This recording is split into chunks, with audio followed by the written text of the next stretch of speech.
Welcome to Matenaer On Air. Jane Matenaer and Greg Bach with Calvin B on the board, coming to you live from our studio in downtown Waukesha. Thank you so very much for joining us this morning. Hope you're staying warm. If you just heard our newscast, our Civic Media meteorologist Brittany Merlot says we passed the worst of it as far as the cold goes. Yeah. And by next week, 37 degrees, I think, on Tuesday or Wednesday. Bring it. Yeah, I know. It's been rough. And for people who work outside and have to be outside, I applaud you. When I started my car this morning, it made sounds I had never heard before. Oh, it was like, baby, you okay? And we park in a garage. So for all those folks who have to park outside, it's been a rough week.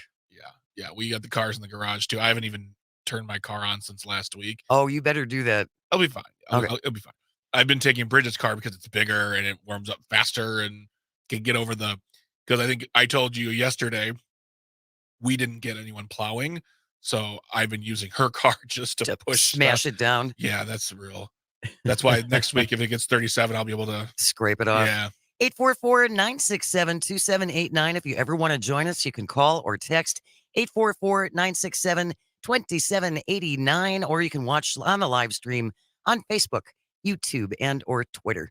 Lots of things, as I said, coming up a little bit later in this hour. We're going to talk about how the least productive House in, I believe, history, the least productive Congress in history did actually get something done. They spent $40,000 of taxpayer money for a new accessory. So we'll have details. Boy, is it nice. Oh, it's adorable. Yeah. We're going to recombobulate with Dan Schaefer at 10:33. Talk about the new maps. There have been 7 maps now submitted for redistricting. We'll see how this goes. And I'm very looking forward to having Nick Ramos. He's the executive director for the Wisconsin Democracy Campaign. Nick Ramos joining us at 11:06 to talk about Final 5 voting. We've done this before, but I still think it's confusing. I still get confused by it. Absolutely. And I think it's worth having someone on to explain what this means. And I'm also curious which lawmakers think this is a good idea, and there have to be many who think this is not. I bet you there are many on both sides of the aisle who are saying, you want to do what? No, thank you. Yeah, you want to do no, what? Thank you. So that is all coming up right now, though. Greg, you saw this, and you are a Kenosha resident, so this is something that's kind of going on in your own backyard. Yes. The Kenosha County Board of Supervisors, about 1:00 in the morning, did okay a proposal for a new Hard Rock casino. Yeah, 10-9 vote. A Hard Rock casino is on its way to being built in Kenosha. The next steps is going to the federal government as well as the governor. And this is a big step for the Menominee tribe, who tried in 2015 to build I didn't know this until this morning when I was reading about it. It's always been a Hard Rock cafe. Yes. So they tried building one at the old Dairyland Greyhound track, and that got squashed by various parties. And now they're back, and it's going through. The city council voted for it. My city councilman sent us all an email saying, based on this information, it looks good for us. It's going to generate, I think, nearly over $300 million for the county. Wow. And nearly $500 million for the state. And it will, and he voted for it. And so it was interesting that it did come. I mean, there was a lot of back and forth, hours of back and forth last night. And that's why the vote came in at 1 a.m. this morning. Yeah. 10-9 vote at the Kenosha County Board of Supervisors. If you live in the area, if you live in Kenosha or Racine, you're listening on WRJN perhaps, I would love to know how you feel about this. Yeah. Economics aside, that's certainly good that it's going to be bringing in money, but we know that compulsive gambling can be a problem for folks. Well, also, I mean, there could be people who just see it as an eyesore. I mean, so let me just make this perfectly clear, because I know we work for a show and work for a network, and we are not paid, as far as I know, by any of these groups. I don't know how I feel about it, because there are yard signs around my neighborhood that said "Stop the casino now," and they've been there since we moved there a year and a half ago. Oh wow! And I never got that like anxious about it, or like, oh yes or no. I just feel like it's another business. I do feel it. A Hard Rock cafe coming to Kenosha seems weird, just because to me, when I think of Hard Rock Cafe, I think of New York and Los Angeles and Orlando and Chicago, and you're like, Kenosha, Hard Rock Kenosha. Hard Rock Kenosha. Yeah. So, I mean, at the end of the day, it's going to generate jobs to build it. It's going to generate jobs for all the businesses inside, whether the venues, the restaurants, the dealers, hotel workers. I'm here to listen to anyone who says no and tell me why it's a no. I mean, it's going to be helpful for the tribe who's been trying to do this For a long for time. over a decade now. The Yeah. 2015 attempt was the attempt. Like, I was working for the city of Racine and was part of a team that like consulted with them as far as working with the interior to say, hey, we are on board with this. What can we do to make this help? We are Racine, but it has effects on Racine County. Oh, absolutely. It'll have effects on Racine County, Lake County in Illinois, uh, Kenosha, of course. And they're saying like half of the people coming to that location will be from out of state. They'll be from Illinois. Yeah. It does beg the question for me, what made the other tribes change their minds? Is it a deal? Because there was, I mean, There was the opposition from the Potawatomi, right? opposition for Potawatomi, and I always thought to myself, I was like, if let them do it at the Greyhound, the dog track race, and then just make them pay you a consulting fee every year, a percentage, you'll make money. So I would love to know what changed the minds. Maybe it's new leadership that came through the Potawatomi, new.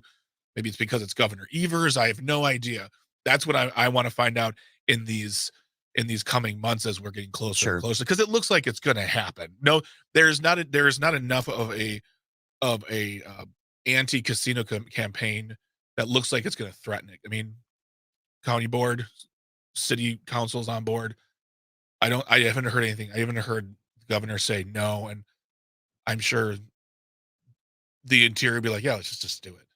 844-967-2789, 844-96 Party. If you live in the Kenosha Racine area or some other communities around where this is going to happen, they're talking about building a Hard Rock Cafe, casino, multi thing, including gambling.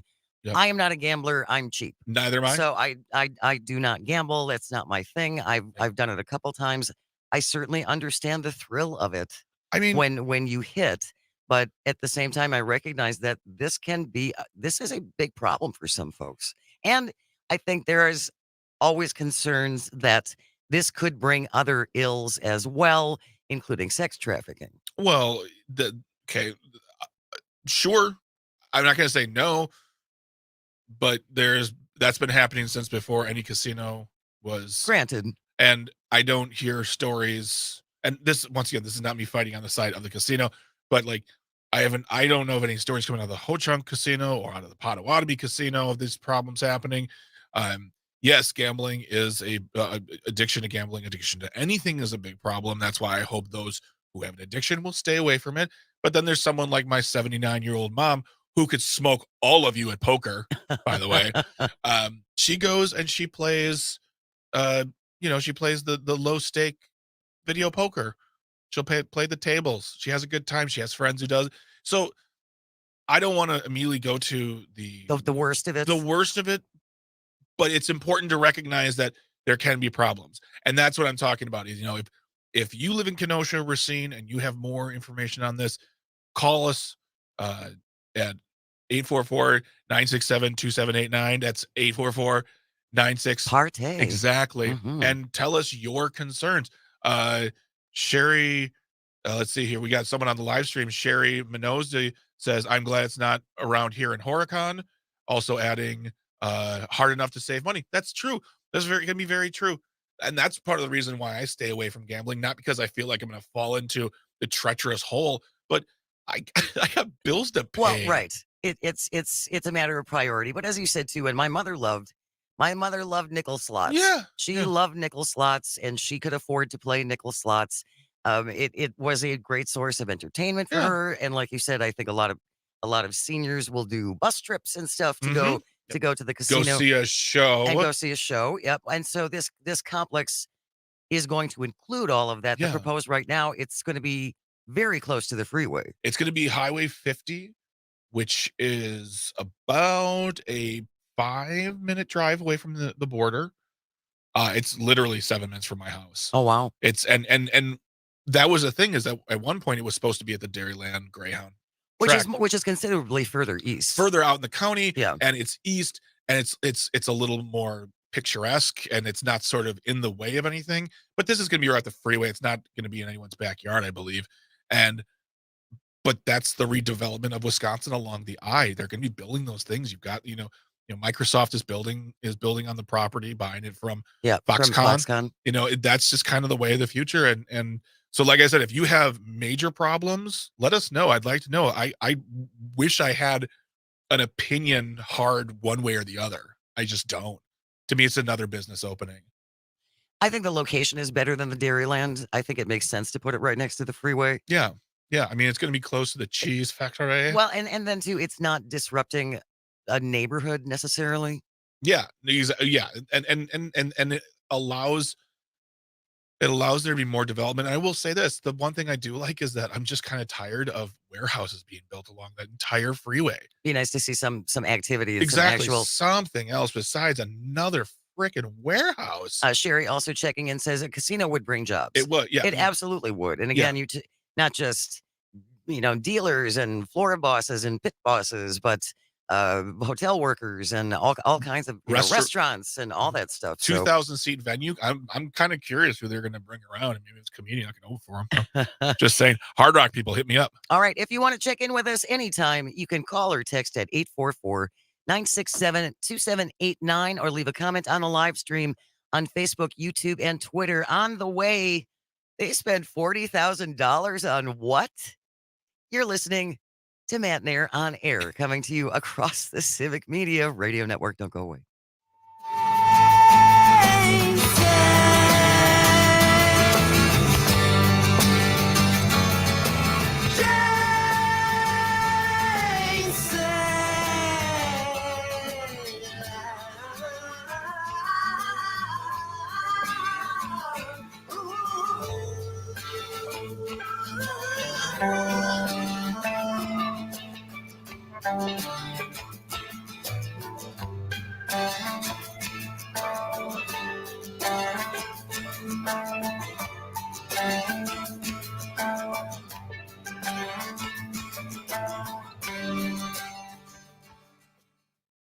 Pata, Chief Medical Officer for Community Health at the Wisconsin Department of Health Services. Every year in the U.S., about 21,000 lung cancer deaths are caused by radon, an odorless, tasteless, and colorless gas. 1 in 10 Wisconsin homes has high levels of radon. Does yours? Call 1-888-LOW-RADON or visit lowradon.org to learn more. Test, fix, save a life. Sponsored by the Wisconsin Department of Health Services. Gingras Thompson and Walk salutes the work of Martin Luther King Jr. as we celebrate his accomplishments in civil rights, his leadership in fighting injustice through peaceful protests, the March on Washington, the Montgomery bus boycott, the Civil Rights and Voting Rights Acts, and more. MLK led the way for millions to work towards achieving equality. This week, join Gingras Thompson and Walks in recognizing.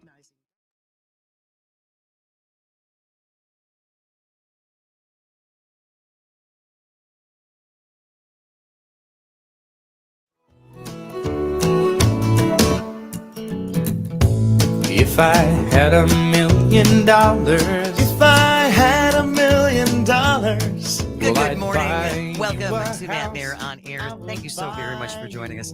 Jane Matenaer, Greg Bach, Cal B on the board. Cal B. Oh, Cal B on the board. I was going to call him Sweet Cal B or Hot Cal B. I haven't quite landed on DJ Cal B. What do you prefer, Calvin? I don't want to have to. We want to give you something snappy. I'm not picky. I think a good nickname doesn't come from yourself. Someone has to. That's very true. For you. Yes, That's incredible. That is. You know what? You are wise. Right. You are wise beyond your age, my friend. I know so many men who try to anoint themselves with nicknames that just Never works. Never worked Well, ever. If you ever have a suggestion for what we should refer to our fabulous producer, Calvin, you can always let us know. 844-967-2789. Leave a comment on the live stream on Facebook, YouTube, and Twitter. You know what else you can do, listening crowd and watching crowd on the live stream? As you know, Matenaer On Air is a fairly new show. There's still Yes. great deal of shine. We're still working on some graphics and stuff. Yeah, but what we do have now is a Facebook page. So you can go to facebook.com/Matenaer On Air, show title, all one word. Follow us. You'll be able to watch the show from there. We'll put the show, we'll live stream the show on that website in the next week, as now we have a Facebook page. And be on the lookout for other social media pages, your X's, formerly Twitters, your Instagrams. Who knows? Maybe we'll get a TikTok account. And Jane will be completely in charge of it. Sweet Calby will be featured on the Matenaer On Air TikTok Oh, account. I'm just thinking of DJ Calby. DJ Calby. Calby sandwich. So many possibilities. Yeah, like I'm thinking like a cabbage-based one now. Ooh, I like it. I'm gonna keep thinking of stuff. All right. Yeah. We are moving along. Dan Schaefer, by the way, is going to be here at 10:33, and we're going to talk about the news maps I that have, have a been bone submitted. and I have a bone to pick with Dan. Okay, well, that's fine. You can bring it up with Dan. We did want to point out, though, that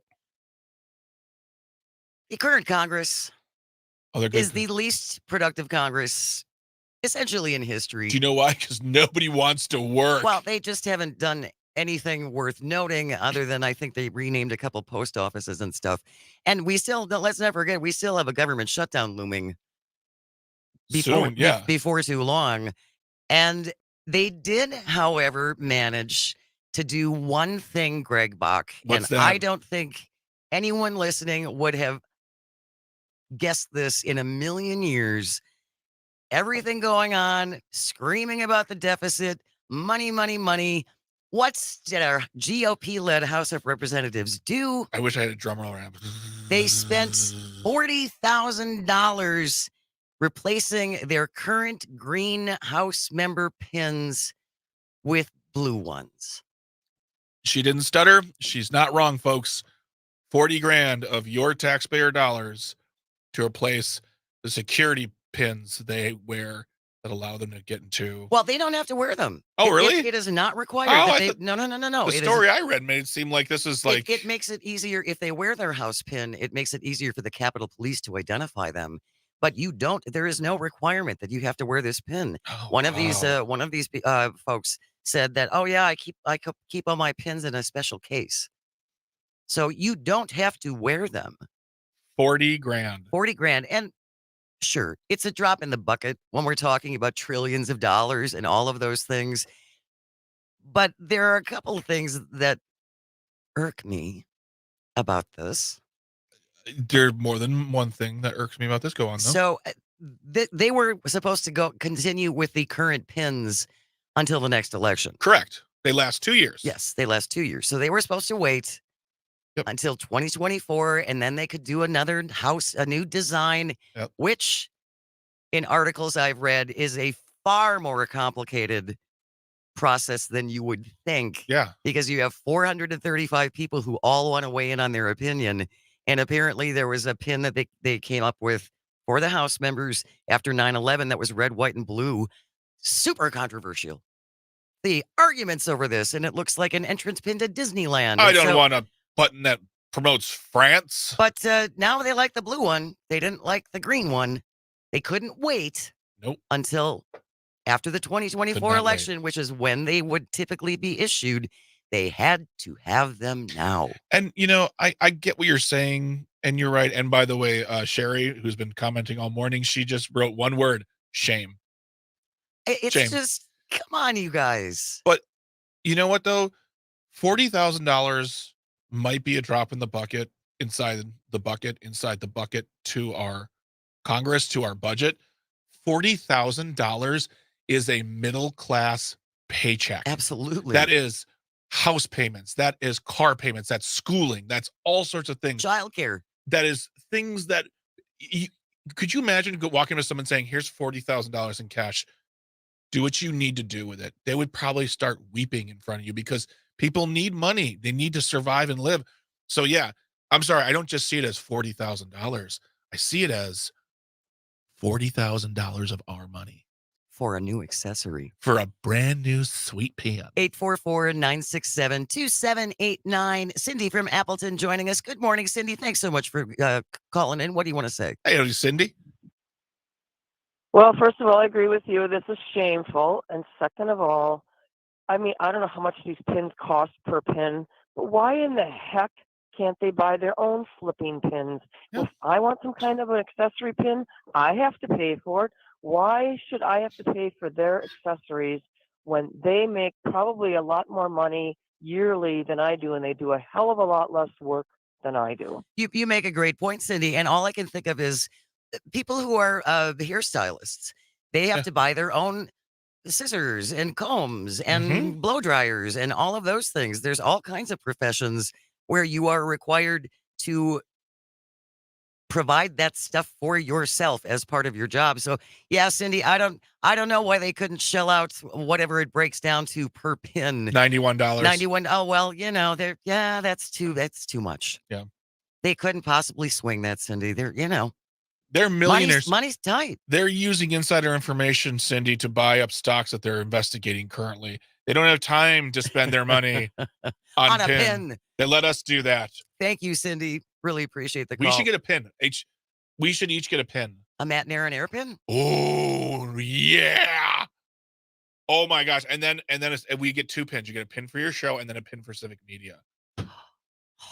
Hey, Sage, we need $40,000. Hey, higher ups, pins. Higher ups whom I respect and adore. You're all very capable and handsome and beautiful people. Can we get specialized pins for the show? We can always dream. It'll be merch, Matenaer, MOA merch. Oh, MOA merch. We're working on it. You can't spell merch without ma. Sure. Dan Schaefer will be here after the news. We are going to recombobulate and talk about the 7 maps that have been submitted. It'll be interesting. Stay with us. You're listening to Matenaer On Air, coming to you across the Civic Media Radio Network. If I had $1 million, well, I'd buy you some art, a Picasso or a Garfunkel. If I had $1 million, if I had $1 million, well, I'd buy you a monkey. Haven't you always wanted a monkey? If I had $1 million, I'd buy your love.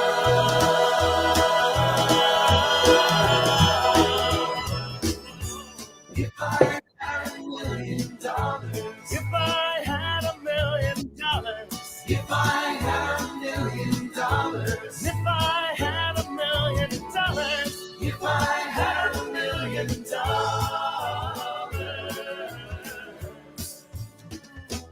I'd be rich.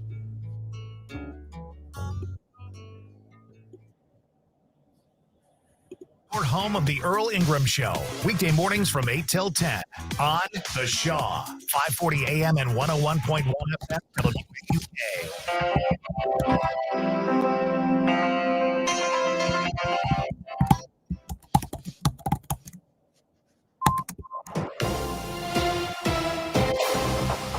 Civic Media News. I'm Terry Bell. Here's what Wisconsin needs to know. Wisconsin is one step closer to letting gas stations and other businesses build their own electric vehicle chargers. A bill that passed the state Senate yesterday would change Wisconsin regulations to allow it. About 15% of Wisconsin's children are obese. State lawmakers are introducing 5 bills to help kids get in shape. One of them would require 180 minutes of physical activity in schools through 8th grade. Our schools are already required to do Phy-Ed, but instead of focusing sheerly on the academic section, perhaps on what is tennis, we're going to actually get our kids playing tennis and moving as much as possible. Representative William Penterman is a member of the Speaker's Childhood Obesity Task Force. I'm Terry Bell, Civic Media News. Now, here's what you need to know closer to home. For WAUK News, I'm Stuart J. Waddles. You'd have to go back to 1976 to find a storm that caused a similar amount of power problems. The snow and then the cold likely set a record for power outages across southeastern Wisconsin, with over 260,000 people losing power after the snowfall, mainly due to downed trees. Brendan Conway with We Energies says that only the ice storm of 76 may have caused more power outages. Warming centers are still running in many communities with a chance of sub-zero temps returning later in the week. A shooting on I-94 last week was road rage, with the driver and shooter delivering food. Investigators say 23-year-old David Ruiz was working for DoorDash and became angry when a van stopped in front of him. He allegedly grabbed his gun, pulled alongside the van, and fired a shot. No injuries were reported from the shooting. And that's what you need to know. I'm Stuart J. Waddles, WAUK News. Latrell spent more than 8 years in foster care. His world changed when he was adopted at 15 with help from the Dave Thomas Foundation for Adoption. I think about how much we love him, and I wish we could have had him for his entire childhood.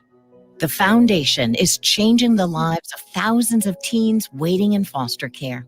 You can help. Learn more at davethomasfoundation.org. The Badgers lose in an upset. Hi, I'm Mike Clemens with sports. Men's college basketball, the Badgers had not lost to a Big Ten opponent until they faced Penn State. And Kane Clary. Shot clock down to 10. Game clock at 44. Clary drives by wall, pulls, pops. Good off the glass. He has been spectacular. Penn State up 6, 34 seconds to play. Matt LePay with the call. Clary finished with 29 points on the way to an 87-83 win for Penn State over Wisconsin. Badgers head coach Greg Gard. Obviously, the turnovers, I thought early, right from the start, we just got a little frenzied, and that gave them confidence that they were able to jump out to that lead that we could never quite get back where we felt we could get in control of it. The Badgers host Indiana Friday night. NFL, the Packers will be without backup outside linebacker Kingsley Enagbare after he suffered a knee injury against the Cowboys. Rookie Lucas Van Ness will have to step up as a pass rusher against the 49ers this Saturday night. I think the more he plays, the better he gets. That's Packers head coach Matt LaFleur. With sports, I'm Mike Clemens.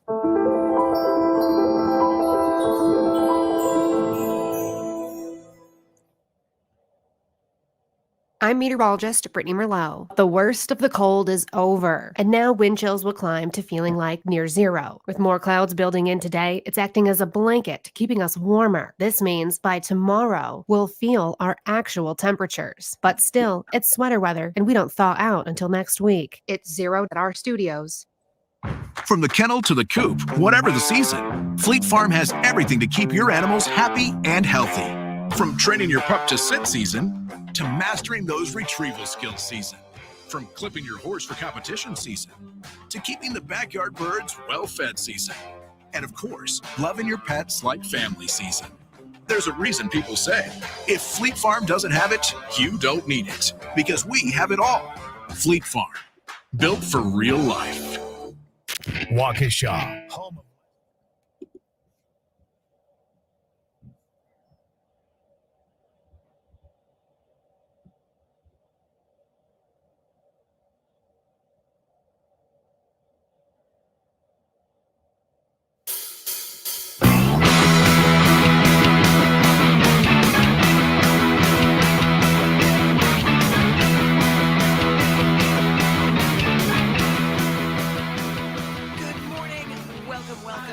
Matenaer On Air. So happy to have you with us. Jane Matenaer, Greg Bach, Kid Calby on the board, broadcasting live from downtown Waukesha. Kid Calby. What do you think? We're trying to come up with a nickname for our producer, Calvin, so we're taking suggestions. 844-967-2789. You can always call or text 844-96 Party, or leave a message on the live stream on Facebook, YouTube, and Twitter. A little adjustment for our regular segment with Dan Schaefer. He wasn't here yesterday, but he is joining us now from the recombobulation area. Good morning, Dan. Thanks so much for joining us. How you doing? Good morning, everyone. Doing well. Glad to be here on a Wednesday. It's freezing here in Milwaukee. I'm ready to be past this terrible weather, but always good to be with you all. Even Greg. Well, I was going to say we need to clear the air on this before we go any further because there's some friction this morning. Tell us what happened. Oh, good morning, Dan Schaefer of the recombobulation. I'm not going to be ignored, Dan. Okay, thank you, Calvin. A little early, but you're great. Thank you very much. You know, there's a tradition, people, whenever people go to the Mitchell International Airport. There is an area there. There's an area called the recombobulation area. I was at that area on January 10, 2024, about to board a flight to Atlanta. And I decided, because I finally remembered, to snap a photo, and I tweeted it. And I tagged Dan, and I got no love from him. He's deeply wounded, Dan. I'm deeply wounded. I said, and I even said, I'll bet this one, pointing, like looking at the recombobulation area. I said, I'll bet this one hasn't won a bunch of awards, because you've won a bunch of awards, Dan. Now I have to look this up because I genuinely missed it. I was not trying to. I was not trying to throw shade over at Greg. I like to annoy you with bad puns on this in this weekly segment. Apparently, you like to cut me deep too. Genuinely missed that. January 10th is also my daughter's birthday, so I was a little distracted that day. So I apologize, Greg. We'll clear the air here. No beef with you. We'll get this cleared up. Okay. I'm the one who declares no beef, for I am the beefed. Moving along. All right, I forgive you. Moving along. On Friday, there were 7 maps that were submitted. And it's been so interesting to see, Dan, some of the reactions to this. And I think my favorite is from, I believe it's Wisconsin right now, where they essentially said the maps that the Democrats have submitted are malicious. They're malicious.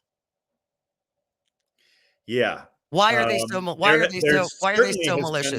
There certainly has been some hysterics in response to these map submissions from folks on the right who are realizing that they have lived in an insulated bubble of unfair, bloated redistricting maps that have given them these outsized majorities for more than 12 years in Wisconsin. And, the Wisconsin Supreme Court ruled those maps unconstitutional.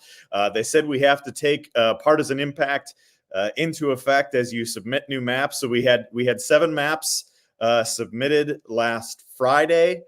We've been discussing them. Me and my fellow maps nerds at the recombobulation area have a discussion thread going to get to take a look at those maps and really get into the weeds. John Johnson of Marquette University has done a tremendous public service breaking down these maps in a number of different ways, kind of projecting, what the makeup would be if you projected the 2022 outcome onto these maps. And, so many of these Republicans reacting to this are saying, oh, it's a Democratic gerrymander. They just want to give themselves the majority. Well, none of the Democratic maps submitted would have, if you projected the 2022 outcome onto these new maps, would give Democrats a majority. There's a trick there. No, there's a trick there, Dan. They're trying to trick us, and it's just because they're gonna do what we did, and they can't do that. Yeah, exactly. A lot of projection going on here. Yeah. I must say, I think even Robin Voss yesterday, there was an AP story saying the headline is Wisconsin Republican leader slams Democratic proposed election maps as, quote, political gerrymander. Well, isn't that the pot calling the kettle black, right? I mean, Absolutely. We have the guy who has championed the most extreme political gerrymander of any state in the country for the past decade, now considering maps that still give Republicans a majority of political gerrymander. It's pretty ridiculous. It's not enough of a majority. And every time Wisconsin right now tweets, I always imagine they have a dictionary open up to get all of the words that make them show how frustrated they are as they wave their finger at the air, shouting at clouds. Malicious is a good word. That's a good word. Great word. I mean, when in at least one of these maps, as I understand it, Dan, there will be incumbents who have to run against each other. Yep, that's the case with most new maps. The thing is, we had this redistricting process from a couple of years ago. At the end of each decade, we have the census. We get new maps based on the results of that census. And last time we had this ridiculous least change principle to kind of bake in the gerrymander from the 2010s into the maps for the 2020s. And so there wasn't that much change on the maps. There was change in a number of districts. They drew Sarah Rodriguez a new district, and she ended up running for lieutenant governor, so it wouldn't have ended up mattering. Drew Don Vruwink into a former Democratic state representative Don Vruwink into a new district with a Republican advantage. So this types of thing did happen in the last one, but it was much the same map as the last one, so it didn't really have as much of that. And also, that's not part of the redistricting process to consider the home location, the home address of individual legislators. It's not really about that. If you live in a different district, that you're going to represent your neighbors. You're going to represent the people who live around you in a compact and contiguous district, as the Wisconsin state constitution calls for. So, there's just so many hysterics on the right, and it just screams to me as just like they're freaking out because they're losing their unearned grip on power in the state of Wisconsin. We are recombobulating with Dan Schaefer. You can always text or call at 844-967-2789, talking about the 7 newly drawn legislative maps that were submitted on Friday. And I think it's important for people to remember as well, Dan, and I don't have these numbers off the top of my head, but the reason why we want new maps is because the vote has been so ridiculously lopsided, where Democrats will get, 64% of the vote and end up with only, it doesn't add up. Yeah, Wisconsin is a 50-50 purple state. And we have so many of our statewide elections are decided by decimal points. We had the 2022 midterms had the closest Senate race in more than 100 years. 4 of our last 6 presidential races were decided by less than 1%. We have some extraordinarily close statewide elections in Wisconsin, but since this gerrymander came into place in 2011, Republicans have held more than 60% of the seats in the Wisconsin state legislature. And right now, they drew themselves a path to a supermajority. They have a supermajority in the state Senate. They're just 2 seats shy of that in the state legislature. That just doesn't reflect the type of state that Wisconsin is. Now, I'll grant that the political geography of the state probably gives Republicans a slight advantage on the state legislative maps. Fair maps advocates for years have conceded this. That advantage is, according to those numbers from fair maps advocates, about 2%. So Republicans maybe have about a 2% geographical advantage on the state legislative maps. Right now, what they have is a 16% advantage on those maps, which is a clear, extreme political gerrymander. Now, I'm going to go through real quick with you the 7 submissions and how they would project in the state assembly if you mapped the 2022 results onto the new maps submissions. And this is all, again, I'm referencing work from John Johnson of the Marquette University Lubar Center. And so the map submitted by Tony Evers, 46 Democratic, 53 Republican.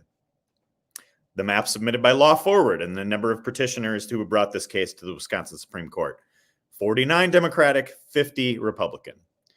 The legislative Republicans map, which is basically the same as the current map, only kind of fixed for the contiguity question. 35 Democratic, 64 Republican. Weird. See if you can spot the outlier. Okay. Sounds like a reboot. Another map submitted by a group of mathematicians called Fast Map. 47 Democratic, 52 Republican. Okay. Senate Democrats, 46 Democratic, 53 Republican.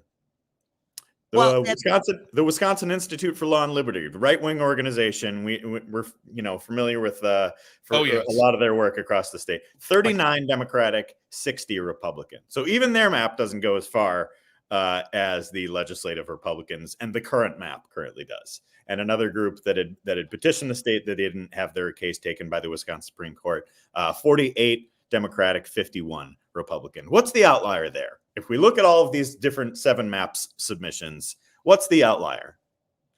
The Republican legislative map and it's the Republican legislative map. Yeah, that's. I'm shocked, Dan Schaefer, and it just is so malicious. It's just malicious.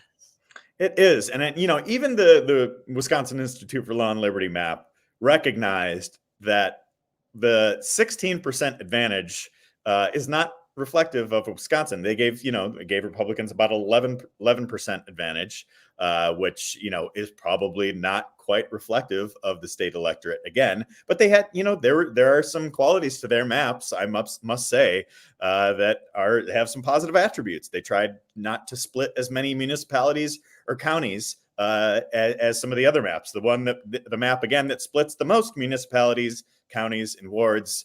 I'm going to give you one guess. Oh wait, let me. It's the GOP This one. is the GOP map. Yep, you're correct. You guys are on it. You guys are on it. You must read the recombobulation area. You guys know. I subscribe. I subscribe too. Yeah. There, of these 7 maps, there is one outlier, and it is the legislative Republican map. Well, and we've talked about this for a long time, and we talked about this last year, and I believe from the bottom of my bitter and jaded heart that the vast majority of Wisconsinites, Democrats, Republicans, and independents just want a fair fight.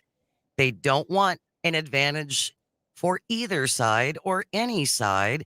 If we didn't all agree on this, or so many of us agree on this, Justice Janet wouldn't have been elected by such an incredible margin. Yeah, I think, and the fact that they couldn't pull their mustache twisting ways to get rid of her or to throw an election. The fact that they kind of gave in, and the GOP's doing their thing with the maps, but even like what you're saying, Dan, with Wisconsin Institute of Law and Liberty, their map even kind of says the jig is up. We can't keep it. It's been a dozen years. Even our version is a little bit nicer than their version. Not by a whole lot. Not by a whole lot, but I feel like Wisconsin Law and Liberty's version does recognize to a small extent, to a smidge, that the maps are crazy. Well, and when you lay it out like that, Dan, it's just so valuable to look at those numbers, because I really just think, again, it can be confusing for people. It's confusing for me. So to be able to lay it out like that, and here's what this plan does, and this plan does, and this plan does, is really, really useful. We are going to continue our conversation and keep recombobulating with Dan Schaefer. You can always join us if you want to call in or text at 844-967-2789, 844-96. Party. Stay close. This is Matenaer On Air. We're coming to you across the Civic Media Radio Network.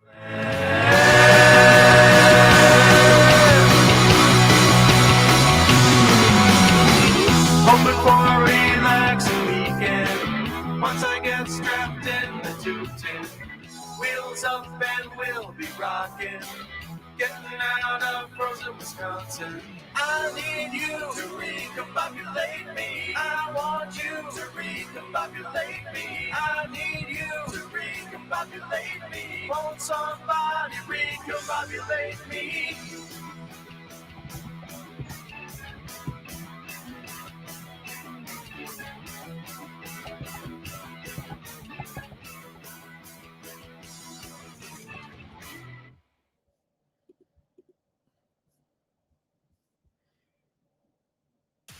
You're listening to The Shaw, WAUK.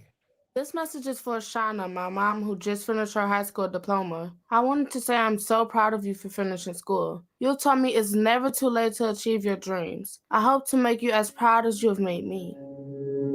When you graduate, they graduate. Finish your high school diploma for you and for them. Visit finishyourdiploma.org to find free and supportive adult education centers near you. Brought to you by the Dollar General Literacy Foundation and the Ad Council. Hey everybody, how we doing? I'm Charlie Barons, inviting you to join me Saturdays and or Sundays at noon. It's a horse apiece, whatever you decide. We're doing the Cripes Cast, where we talk to people for and or from the Midwest, and it's more fun than a 6-pack of Jolly Good. Okay, the pride of Random Lake, that Jolly Good is. Anyway, it's on your Civic Media station and the Civic Media app. And do me a favor, tell your folks I says hi. Okay, real good.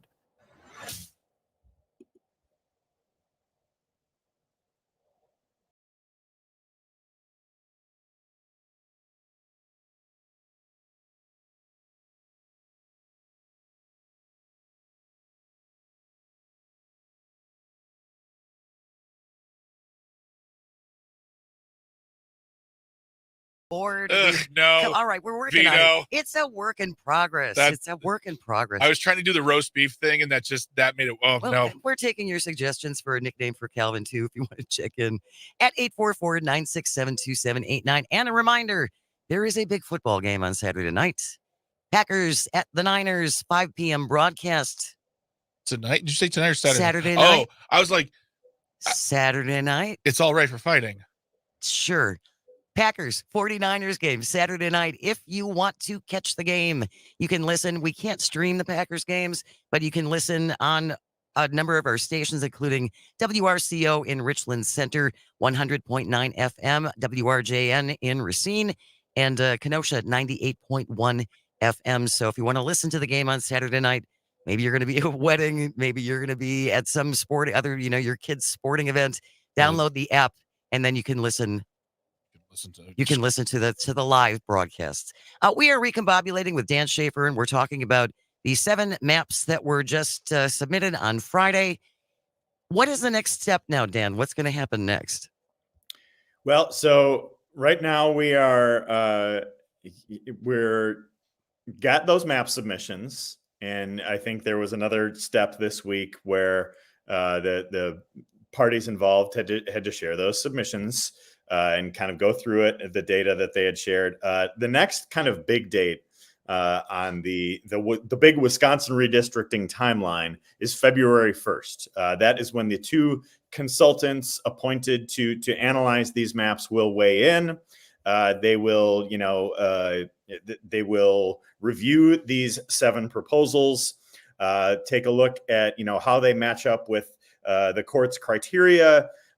From that 4-3 ruling from late last year, the courts obviously ruled on the contiguity question, but also said that they will take partisan impact into account. So they will review that on February 1st. The parties will respond to that review on February 8th. And then we will have kind of a mad dash between then and March 15th. And so March 15th is the date where the Wisconsin Elections Commission has said that new maps must be in place in order for those new maps to be in effect for the 2024 state legislative election. So there's going to be a lot happening on this. The lawyers are going to be busy for the next 2 months in the state of Wisconsin as we go through the rest of this process. Now, you had mentioned at the beginning of the first segment, Dan, the person who you had been following, who has been breaking down these maps. Is there somewhere people can find him?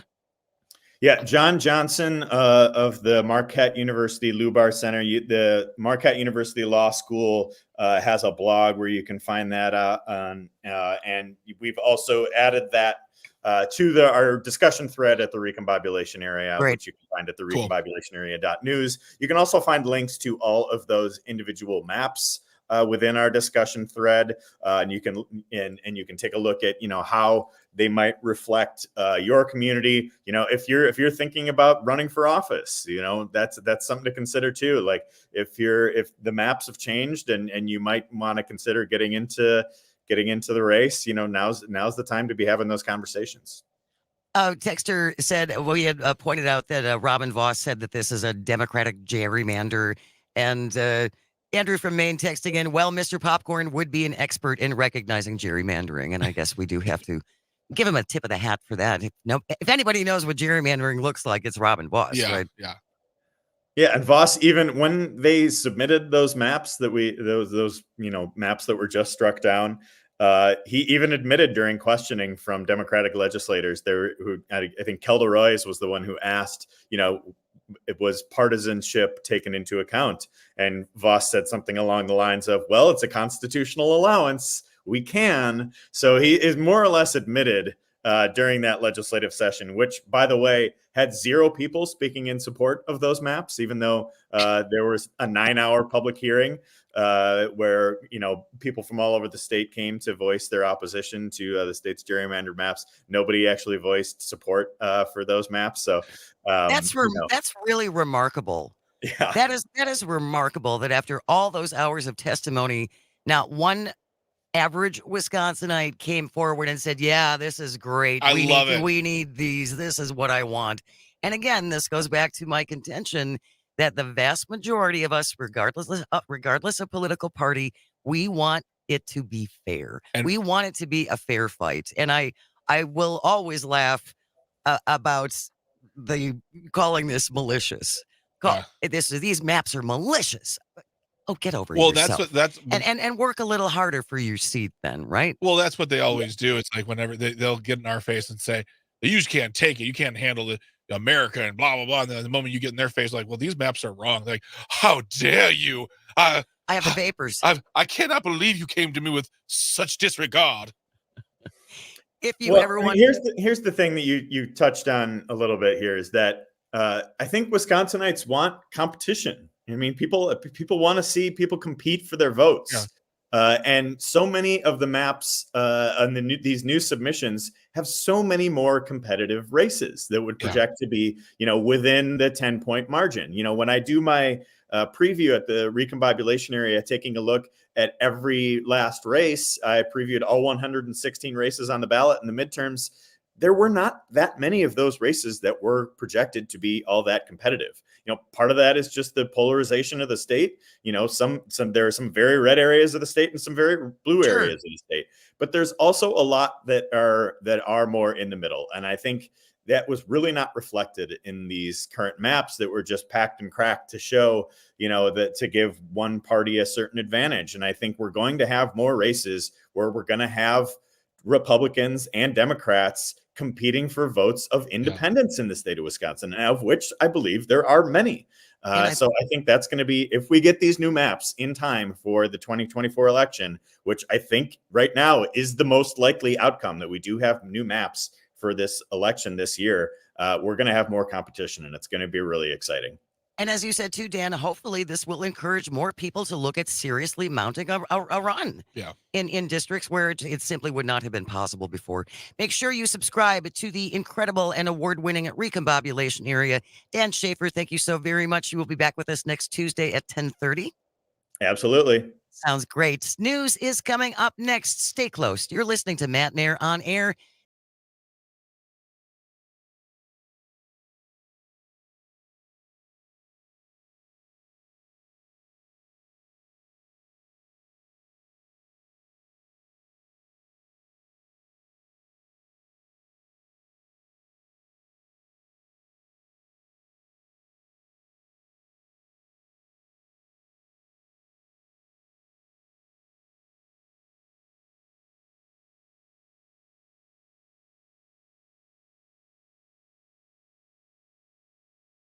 On Les Paul Parkway are fighting traffic on the interstates.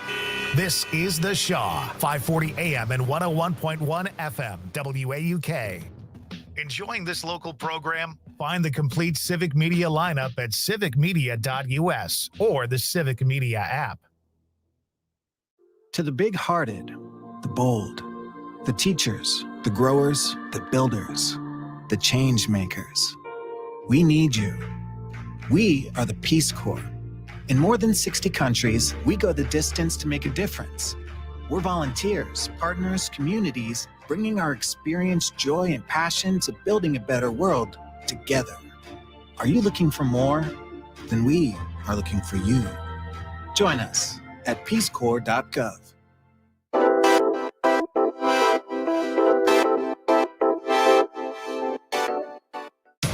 You're listening to The Shaw, WAUK 540 AM Jackson, W266DR Waukesha, and always streaming on the Civic Media app. CBS News brief from the UK, where the King Charles will have hospital treatment next week for an enlarged prostate, and the Princess of Wales, Kate, had abdominal surgery. The palace did refuse, however, to confirm what Kate was being treated for, but confirmed that the condition was non-cancerous. CBS's Imtiaz Tayeb reports she could be hospitalized for up to 2 weeks. Snowy, icy weather as people taking precautions from coast to coast. In Hazard, Kentucky, store owner Dan May is watching watching people pick the shelves clean. You got your staples, you have your milk, your bread, your eggs, doing a lot of propane exchange, a ton of water, a lot of canned goods. President Biden meeting with congressional leaders at the White House today on foreign aid package. CBS's Scott McFarland. Republicans in Congress want to ensure new border security law is passed, immigration reform as any component of getting money for Ukraine. Ukraine appealed to NATO today for more ammunition. CBS News Brief, I'm Steve Kathan.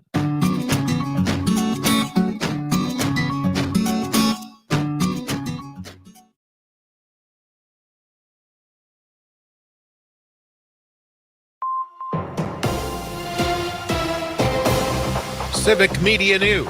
I'm Terry Bell. Here's what Wisconsin needs to know.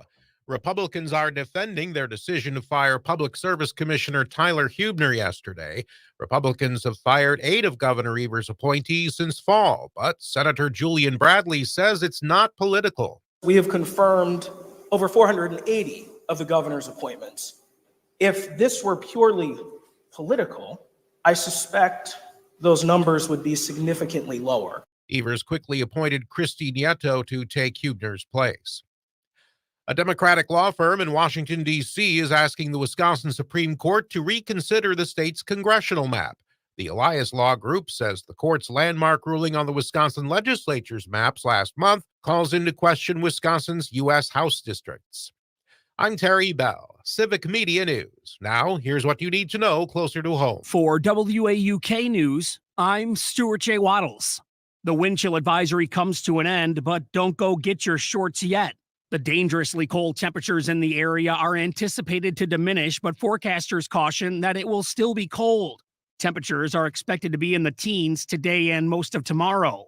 Warming centers in most communities remain operational. To find the closest center to you, call 211. The humorous highway road signs seen along I-94 and across the country are likely coming to an end. The Federal Highway Administration has released a manual that prohibits humor and pop culture references on the traffic safety messages. That'll start in 2 years. The feds say the signs are distracting to drivers. The ban affects all of the electric signs with the silly messages, and all states must comply with the new regulation within the 2 years. And that's what you need to know. I'm Stuart J. Waddles, WAUK News. Don't you wish your life came with a warning app? Stop. That dog does not want to be petted. A heads up before something bad happens. You should not send that text. Uh-oh. Life doesn't always give you time to change the outcome, but prediabetes does. With early diagnosis and a few healthy changes, you can reverse prediabetes and prevent or delay type 2 diabetes. To learn your risk, take the 1-minute test today at doihaveprediabetes.org. Brought to you by the Ad Council and its prediabetes awareness partners. Badgers lose in an upset. Hi, I'm Mike Clemens with sports. Men's college basketball, the Badgers had not lost to a Big Ten opponent until they faced Penn State. And Kane Clary. Shot clock down at 10. Game clock at 44. Clary drives by wall, pulls, pops. Good off the glass.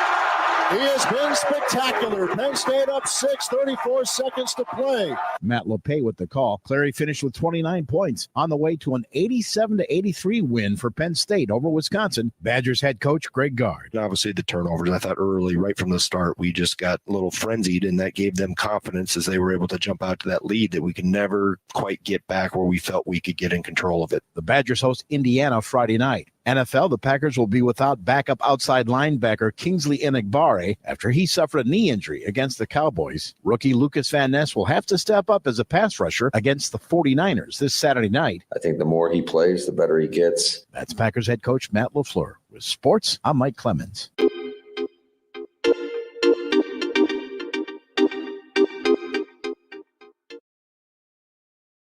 I'm meteorologist Brittany Merlot. The worst of the cold is over, and now wind chills will climb to feeling like near zero. With more clouds building in today, it's acting as a blanket, keeping us warmer. This means by tomorrow, we'll feel our actual temperatures. But still, it's sweater weather, and we don't thaw out until next week. Right now, it's 3 degrees.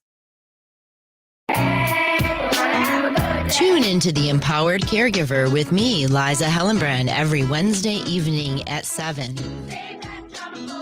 On 540 AM and 101.1 FM WAUK.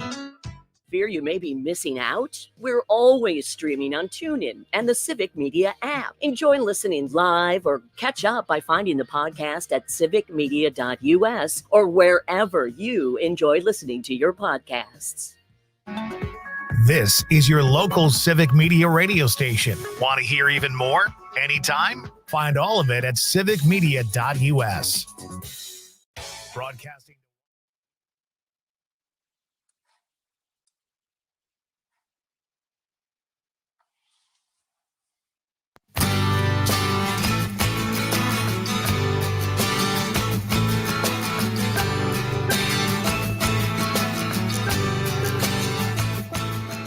Good morning. Welcome to Matenaer On Air. Thank you so very much for joining us. If you're listening in Hayward on WBZH or on WLAK in Amory, you can always call or text at 844-967-2789, 844-96. Party. Jane Matenaer, Greg Bach, and the Calvinator coming to you live from our studio in downtown Waukesha. Very excited to be joined by our next guest. It's a really, really important thing. Nick Ramos is the executive director for the Wisconsin Democracy Campaign. Your first time on the show, Nick. Thank you so much for joining us. How you doing? Hey, first time caller, long time listener. Super happy to be here. I had to wear my Civic Media shirt because I got to rep my favorite radio station in all the land. So thank you so much for having me, Jane. I'm delighted to have you. You had a wonderful op-ed this week in Urban Milwaukee, and I really encourage everybody to read Urban Milwaukee as well about the Final Five voting. And so explain, Nick, because not everybody is excited about this. So before we get into who is less excited about this, explain what Final Five voting is. Absolutely. So, in the past and recently, we have a primary before elections. And so, you have typically Republican candidates, Democrat candidates going up against each other to try and get to the general election. This bill changes the format of how primaries are ran in Wisconsin. Specifically, instead of it being so focused on candidates winning a primary, the best five, the five that get the most votes, doesn't matter what party they're part of, the five candidates, most votes, get to go to the general election. And then after that, instead of, you just get one bite at the apple, you get an opportunity to rank up to five candidates. First being your most preferred candidate, fifth being your least preferred candidate. And on election night, they'll look at all the candidates, those five, see who has the most first preference choice votes. And then we'll look at the ones that have the least amount. The least amount will get eliminated. And then, so like in the event that maybe your first choice is one that gets eliminated, then your vote would then get transferred to whoever your second choice was. And that process would continue over and over again until we get down to two candidates. The goal being one candidate needs to get 50% of the vote to win. And that creates an atmosphere where really you can say that a candidate has got a mandate, that there's over 50% individuals that want to see this person in office versus somebody that just skirts by and just gets more votes than one other person. You can argue and say that that person doesn't really have a ton of people that really support them. But in this case, because of the preferences and the way that the votes will transfer, everyone gets a say. And it's just, you don't lose immediately if your candidate is eliminated immediately. I'm curious, Nick. Again, I've been reading different things about this, and now this has already been instituted in Alaska, correct? That's right. Alaska, and then you see other versions of ranked choice voting in other cities and states. I mean, like Nevada, New York. So, this isn't a completely radical idea. Who is not excited about this idea? Well, I just have a feeling that there might be some who are like, this is a terrible idea. I'm going to lose. Yeah. Well, I mean, the funny thing is that, I've been trying to read all the literature that has come out, and just talking heads and opinions left and right. And, it's funny that there's so many people out there that sit there and say that this is some kind of Trojan horse for the Democratic Party. And it's like, how is that even possible? Especially when you have Republican sponsors and co-sponsors. Hell, we had Greg Marcus go all the way to Madison and talk about this bill. Like there's people from both sides of the aisle wanting to see this be implemented in Wisconsin.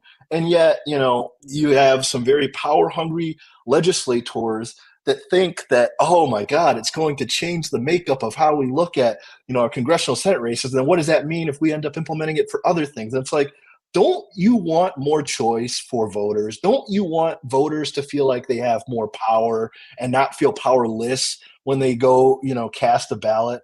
This is an opportunity to be able to get better elected officials out there and pushing them to come up with better ideas in public policy instead of them being comfortable in their little ivory towers and, just feeding, the masses crumbs about, whatever they think is best for us. It's like, you don't get the same opportunity to bash candidates because candidates, voters are going to remember that. And when they go into the booths and they remember that you really bashed their guy that they really like, then I'm like, you know what? You might be number 5 on my rank choice now. I liked you kind of on issues, but you know what? I don't like the way that you talked about Jane. So you know what? Forget about it. Yeah. It's hard to say what I want to say right now without sounding like I'm insulting a group of people, but it feels like ranked choice voting is a tough idea to wrap your head around in the beginning because there's a lot of explaining to do. It feels like math. So it doesn't surprise me that those who are fervently against it, that aren't elected officials, are ones who are saying it's a Democratic or a liberal ploy because they don't want to take the moments to just say, like, teach me, make me understand, instead of going after me like this is a conspiracy. They're trying to steal our elections with a new type of system. Just say, all right, sit me down, write it out, make me understand so we can go from there. But of course they don't want to learn that. They would rather just sling conspiracy theories that says the liberals are trying to take it all away from us. That's what it feels like. And also the elected officials who, as we've said before, would have to then do their job. Well, and would have to work a whole lot harder. And, I'm sorry, but that's part of it. And I also have to say, Nick, I think the people who say that this is a Trojan horse needs to get a dictionary and look up what Trojan horse means, at least until we start banning dictionaries here in Wisconsin like they're doing in Florida. Trojan? We're not there yet. A Trojan rabbit. That's a Monty Python reference. Yes, nice one.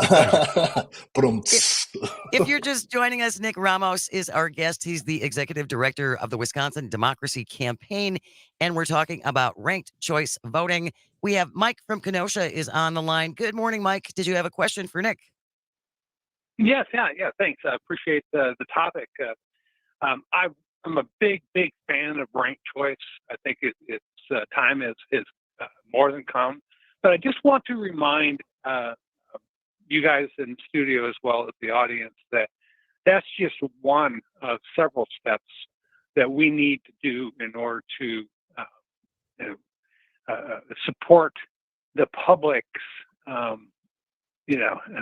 need to feel that like it was a fair and clean election. And we talked about this a little bit last week. We just went through the 2020, which by all standards, Republican standards, conservative standards, was a clean election. It was a good election. Yeah.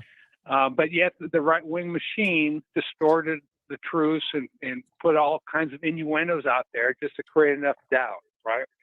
So some of the other things that need to be done, I'll just add one to the conversation, along with ranked choice, is we must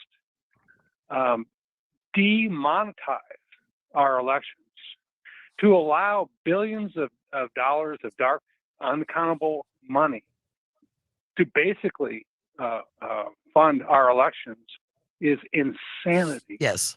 And it must be dealt with, because even if we do ranked choice and we get a bunch of new freshmen in there, they're going to be somewhat lost in trying to navigate the course, if you will, how to get things done. And so they're going to lean on the lobbies to help navigate them. And guess what happens then? The lobbyists control the House, so to speak. I really appreciate the call, Mike, and I absolutely agree with you. But money in politics, Citizens United has been nothing but a nightmare. Yeah. I'm sorry, but it has been nothing but a nightmare for voters because unless if our lawmakers would put patches on their jackets from all of the corporations that they're owned by, it looked like NASCAR drivers. At least they would be a little bit more honest. Yeah. Just wear your patches so we know where your allegiance belongs. How many pharmaceutical companies are there? There's probably 3. The other thing I think too, Nick, and I know that Pat Kreitlow on his show was talking about this a little bit this morning too, is this gives people who want to run an ability to do so without the blessings of the party bosses, right? Amen to that. And big shout out to Mike in Kenosha, man. You had some really good thoughts in there. And I couldn't agree more with you about getting money out of politics. And that's like literally the core tenet of what the democracy campaign is all about. And I think that this bill, as you were alluding to, Jane, I mean, I think it's good because not only does it, take the pressure off of the big major parties and the big donors, because they're all like looking at a couple of horses that they're going to put their money on. Yeah. And in this new system, you've got so many more candidates in the field, and it does not incentivize, individuals to be able to just put all your chips in on somebody, especially when you have all these other parties that are being represented here. It's not going to just be Republicans and Democrats. You could have independents. You could have Green Party candidates. And again, the one that gets the 5 individuals get the most votes get to advance. And so you could have a world where it's no Republicans and no Democrats. I mean, there's a possibility of that. Oh, I know, right? Don't scare You're blowing my mind, Nick. I just felt a ripple. I just felt a ripple through the universe when you said that, Nick. Somewhere Robin Voss was like, ow, my ear, ow. The force is disturbed. The force is disturbed. Do you have time to stay with us for another segment? Of course. Absolutely wonderful. Thank you. If you have a question for Nick Ramos, who is the executive director of the Wisconsin Democracy Campaign, please give us a call or shoot us a text at 844-967-2789, 844-96 Party. Or you can leave a comment on the live stream on Facebook, YouTube, and or Twitter. This conversation continues. Stay close. You're listening to Matenaer On Air on the Civic Media Radio Network.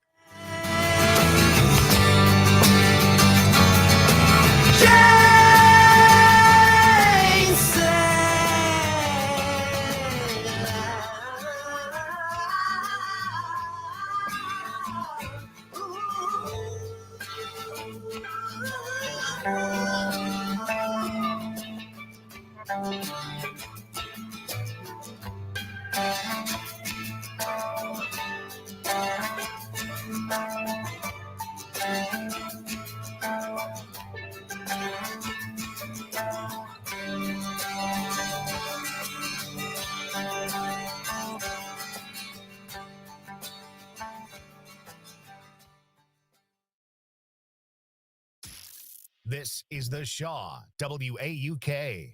My brother-in-law died suddenly, and now my sister and her kids have to sell their home. That's why I told my husband we could not put off getting life insurance any longer. An agent offered us a 10-year, $500,000 policy for nearly $50 a month. Then we called SelectQuote. SelectQuote found us identical coverage for only $19 a month, a savings of $369 a year. Whether you need a $500,000 policy or a $5 million policy, SelectQuote could save you more than 50% on term life insurance. For your free quote, call SelectQuote at 1-800-330-1991. That's 1-800-330-1991. Or go to SelectQuote.com. That's 1-800-330-1991. SelectQuote. We shop, you save. Full details on example policies at SelectQuote.com/commercials. You're listening to the Shaw, WAUK.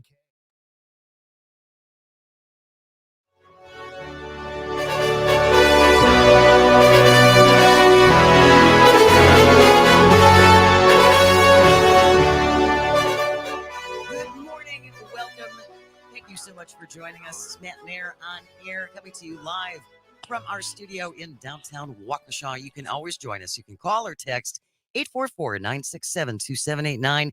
Leave a comment on the live stream where you can watch on Facebook, YouTube, and or Twitter. Our guest, the executive director of the Wisconsin Democracy Campaign, Nick Ramos, is here, and we're talking about Final Five voting. And Greg, you wanted to kind of tie a couple things together. We had Dan on in the previous hour talking about the new map suggestions, the 7 new maps coming down that will be decided on hopefully in the next couple weeks. Honestly, you mix that in with the things that Nick at the Wisconsin Democracy Campaign are trying to do, and also what Mike from Kenosha was talking about, and what I see. If all these things come together, you are going to have an exciting group of individuals who are going to be able to run for office, because in the face of gerrymandered maps, in the face of big money having, as you said, Nick, to grovel at the party, and also just a more choice, someone's going to say, hey, yeah, I can run for the state senate. I can run for this and have a chance and really want to do something. Because how many times have you seen candidates on these shows talking about running, and everybody, including them, they know they're not going to win because of the maps and all these. So, like, to me, between trying to like pull more money out of the process, trying to open up the choice, and trying to create a map system that really reflects the people, that can you imagine who could be running for office in the next 10 years?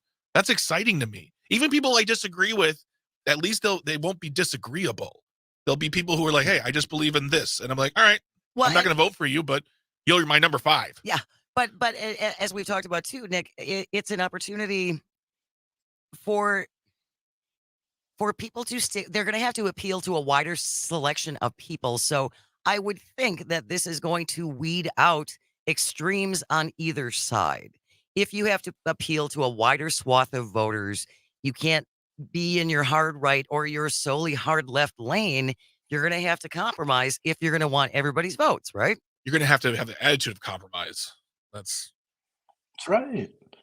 And it's funny, before taking over this job, like, I worked in political campaigns, and you often hear all the time, it's, you can't win as a centric candidate. You can't win being in the middle. If you're on the left, you got to keep going even farther left. If you're on the right, you got to go even farther right to win primaries, to stand out. And this bill changes the game entirely. And I feel like, with what you were describing, Greg, it almost feels, I don't want to put the cart in front of the horse right now, but we're on like the beginning of what feels like it might be a renaissance when it comes to voting here in Wisconsin. When I think of the decision that came down in the Supreme Court as far as our state legislative maps, when I think about, the possibility of actually, we have bipartisan support on a ranked choice voting bill. Like, who would have thought, in 5-10 years, like if you would ask somebody that would even be possible, and it's happening. We just saw yesterday the filing of the congressional maps challenge from the Elias Law Group. So, like, there's a lot going on here. And I just think that when we just get back to thinking about Final Five voting, there's just way more incentives and way more pros than there are cons. And I think at the end of the day, if our elected officials really do care about the people that, send them to office, then I think you would also want to not strip them of the opportunity of having this kind of latitude, having this kind of freedom. And for candidates, like, as you guys were already saying, like, people don't want to jump into races because of the monster that is fundraising. And you feel like you have to, essentially sell your soul to get the resources and the money you need to go win an election, instead of, staying true to the issues that the people care about or what you care about. And don't we want candidates to actually be real with what they say to us, instead of feel like they have to talk through the talking points that have been given down to them and bestowed upon them by whatever major party that you're trying to court? Like, I dream about, running for office one day, but I'll tell you, like, the current landscape of things, I don't think I'd do it, with just the amount of things that you have to do to sell your soul to try and win races. So I'm all for Final Five voting. 844-967-2789 if you want to join us and check in on this. Andrew from Maine, there are people in partisan politics, both in front of the screen and behind it, that definitely do not want the voters to have more voice. Some don't want the people to have a voice at all. And Andrew, Who are you talking about, Andrew? Andrew, you're not wrong. It's true. Yeah. It's true. I mean, sadly, Andrew, I mean, you're on the money there. And that's why, with the work that we do, whether it's the Fair Maps work and we've been in the fight for years, or this Final Five voting or whatever, there's a real mission to try and put the power back into your hands and to our hands, because, there's a lot of power hungry people that lost their way and forget that being a public servant means you're serving the public. You're not serving yourself. So, we're working hard to try and take out the Death Star. So we'll see how it goes. What's next with this, Nick? What are the next steps then with this? Ooh, well, I can tell you that it definitely seems like there's a lot of infighting as far as on the Republican side for this thing. And I just think, honestly, people need to just take a step back from having everything have to be like, we need to one up the other side about, we can't let people get wins for things. It's like, no, if it's good for Wisconsin, it should be good for, you should be wanting to vote it. And so my hope is, there's been so much support from so many different individuals. And I think that, if we can get this thing voted on and to the governor's office, my hope is that the governor sees how good this is and puts it into law so we can see this work out in our Senate races and our congressional races. And if it works out then and people aren't so confused, we might be able to see it be applied to maybe other races in the state to make it more opportunity for choice and more opportunity for people to not feel like their voices are being drowned out.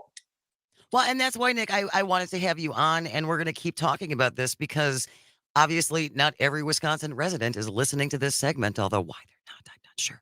But it's important. It's important to talk about this, to educate people, to let them know what this would mean, how this would affect you as a voter, as a constituent, and take some of the scary away from it, so people can have a better, fair look at it. Amen, Jane. And it has been a treat and a privilege to be able to be in the presence of you all. And, for anybody out there, if you want updates, we do weekly updates on the latest and greatest and pro-democracy stuff here. Go to wisdc.org. I write articles all the time that you can read about, and give me your thoughts. People email me and tell me all the time whether they think it's great or they think it's awful. So we will appreciate definitely, you all. I mean, it's been a we ride. will definitely have you back. Last second text from Andrew from Maine. He just wants to know, where do Wisconsin citizens go to sign up to fly X-Wings in the fight against the Death Star? Yeah. Go to your website right now. Go to my website, wisdc.org, subscribe, and don't worry, the Rebel Alliance is strong, baby. Nick Heck yeah. Ramos, the executive director of the Wisconsin Democracy Campaign. It's been such a pleasure. Thank you so very, very much, Nick. Stay with us. You're listening to Matenaer On Air. This is the Civic Media Radio Network.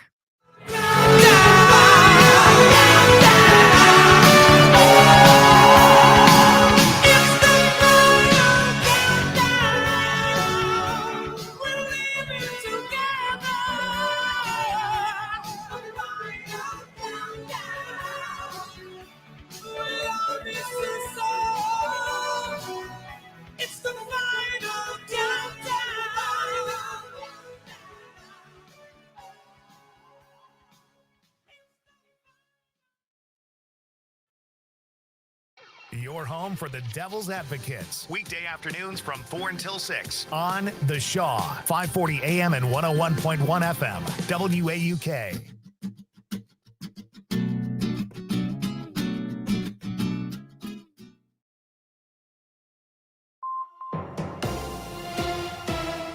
Civic Media News, I'm Terry Bell. Here's what Wisconsin needs to know. Wisconsin Republicans appear to have hit an impasse over legalizing medical marijuana. Senate Majority Leader Devin LeMahieu says creating state-run dispensaries is a non-starter. Assembly Speaker Robin Vos says he won't compromise to address Senate Republicans' concerns. About 15% of Wisconsin's children are obese.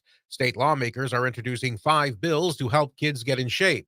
One of them would give eligible families incentive to buy fresh fruit and vegetables. Families participating in SNAP can purchase additional fruits and vegetables from participating farmers markets, community-supported agriculture programs, grocery stores, and other healthy food retailers. Representative Alex Jowers is a member of the Speaker's Childhood Obesity Task Force.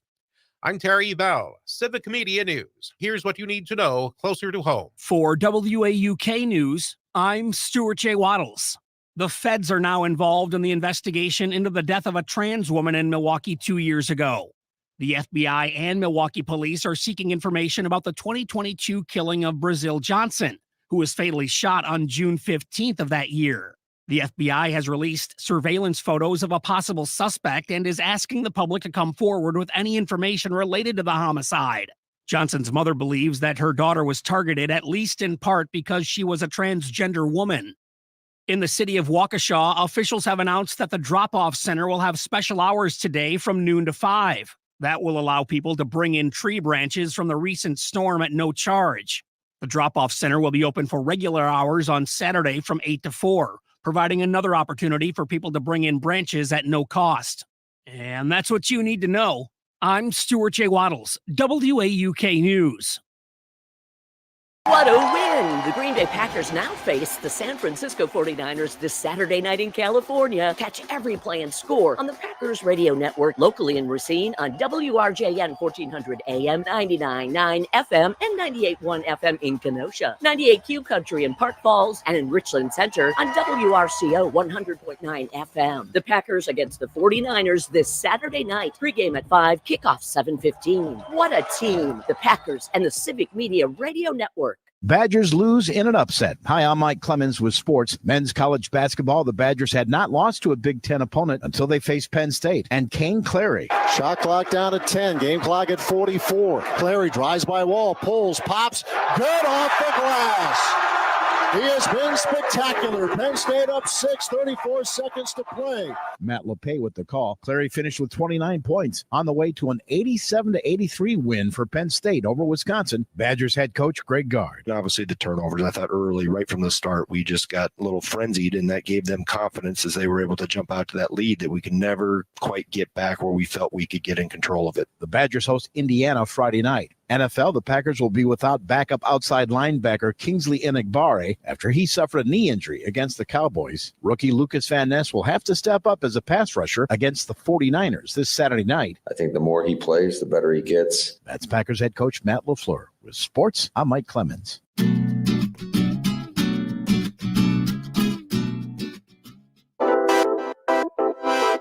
I'm meteorologist Brittany Merlot. The worst of the cold is over, and now wind chills will climb to feeling like near zero. With more clouds building in today, it's acting as a blanket, keeping us warmer. This means by tomorrow, we'll feel our actual temperatures. But still, it's sweater weather, and we don't thaw out until next week. Right now, it's 3 degrees.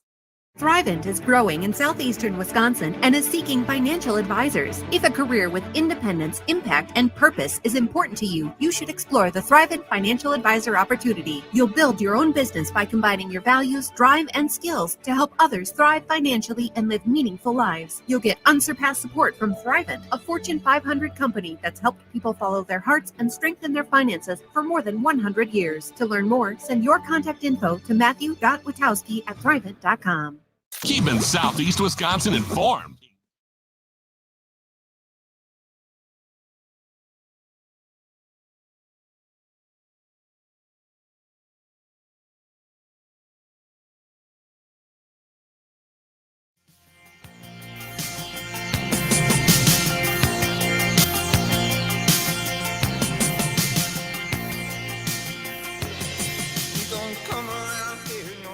Good morning and welcome to Matenaer On Air. Thank you so very much for joining us. Jane Matenaer, Greg Bach, and Caliente C on the board, coming to you live from our studio in downtown Waukesha. We're trying out some new nicknames for Calvin, our producer. Caliente C. I'm just seeing out what the mouthfeel is like, and you know, we gotta kick it around a little bit. I still like Calviente. Andrew from Maine, Ice Cold Calvin is a suggestion from Andrew. We can take that for a test we run. need you know what we need to do? We need to poop or get out the pot here. We need to set up an official contest. Like with bragging rights? Yeah, you get bragging rights. You can also, if you live close, we can give you a button. Not a $40,000 button, but it's no house member button. It's no house, but I also give you the first season of the show House. I have that on DVD. I don't watch that anymore. But yeah, we should just have a contest naming Calvin. Calvin's official nickname. Listener from listening on WFHR Country, call Calvin Hobbs with the knobs. Ew. That's Calvin and Hobbs. It's a reference to Calvin and Hobbs. I was thinking of the movie Hobbs and Shaw. Anyway, if you have a suggestion or you just want to make a comment, you are always more than welcome to join us at 844-967-2789, 844-96 party, or leave a comment on the live stream if you're watching on Facebook, YouTube, and or Twitter.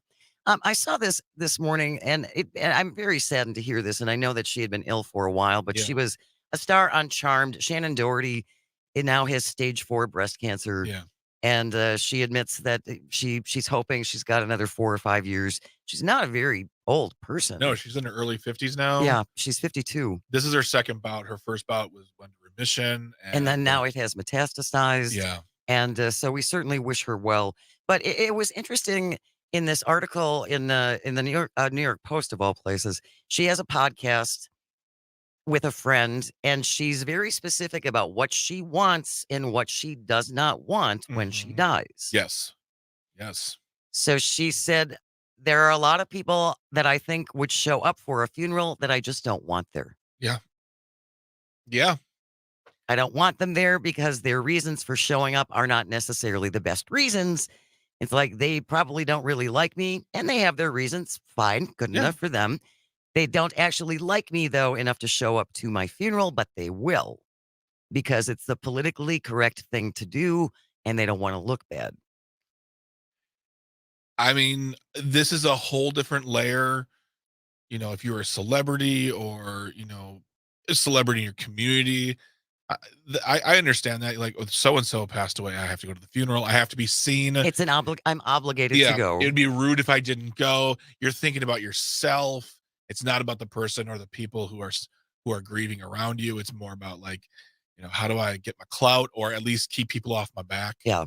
I mean, that's smart. I mean, that's, and then I asked the question, what about you? Do you have wishes, demands, plans? Plans? I mean, people have plans. They have plans as far as where they're going to be buried, if they'll be buried, but do you have I have a guest list and I have a music choice and I have everything? And you said I do. You do. I do. I have a guest list because we're going to have an open bar at my funeral because I want it to be a celebration. I want it to be a celebration of life, not, okay, I would like a little crying at my funeral, but I don't want it to be a weep fest. I would rather people laugh. No, there aren't going to be any jokes at my funeral. I don't want to go.